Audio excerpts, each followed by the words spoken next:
Welcome back. And although the economy is growing, the GDP is up 2.8% in the third quarter, which is essentially now. Many people say that they are not feeling it.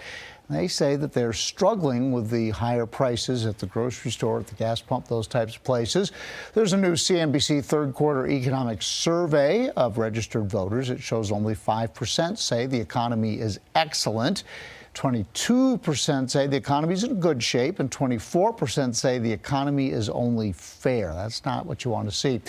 So joining me now, local economist and small business owner Jennifer Kohn is with us today. So Jennifer, we know for certain that there's no quick fix for the economy. Inflation has been a problem since the pandemic.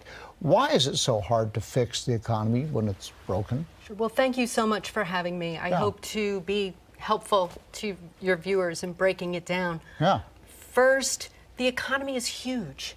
It's over $30 trillion, and it's so hard to wrap your brain around that number. We talk about the economy, but we really have many, many, many different economies in this country in particular, because our country is so vast. Right.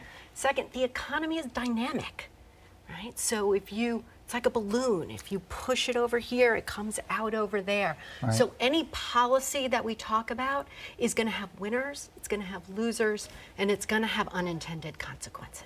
Yeah, that's the thing. So somebody says, all right, I'm going to fix it. I'm going to do this, right? So you squeeze the balloon, but then it pops out over here. So is there anything that either of the candidates are saying that voters might be looking at today that's really going to resonate? Is Trump's plan or Kamala's plan?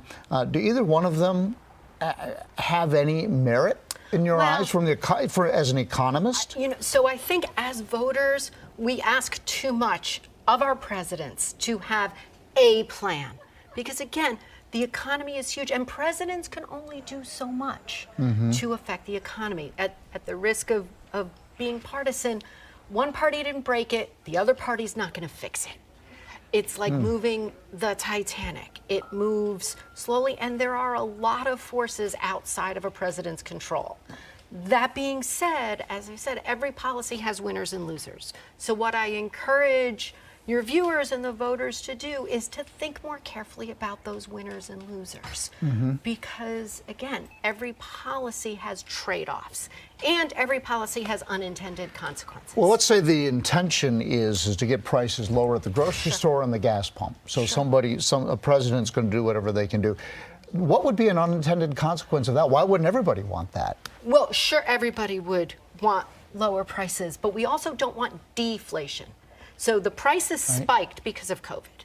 Right. The prices spiked because we had insane supply chain disruptions, and people changed their lives from going to work and eating at the local deli to being home all the time. We noticed that most with toilet paper and paper towels. Well, we did, didn't we? We sure did. Yeah. But as much as we might want those prices to come all the way back down to where they were in 2020, we really don't want that, because that would be deflation. And deflation is as bad for people as inflation, because in a period of deflation, people are losing their jobs. So that's what happens. So that's the unintended consequence. That's the unintended If consequence. the companies that are selling the products can't get the money they used to get for those products, they have to lay people off. Correct. And also in a period of deflation, we don't have as much creativity in the economy. People don't take risks because they think that the future won't be better. Always walking that fine line, and the candidates are both saying that they can do that the best, and it's just a really tough spot. It's complicated. What I like to tell my students is that if the answers were easy and obvious, we would do them. I don't believe that anybody's out there trying to tank the economy, but it's hard. Yeah. Jennifer Kohn, thank you so much for joining us. Great perspective here on Election Day. Thank you. Thanks for having me.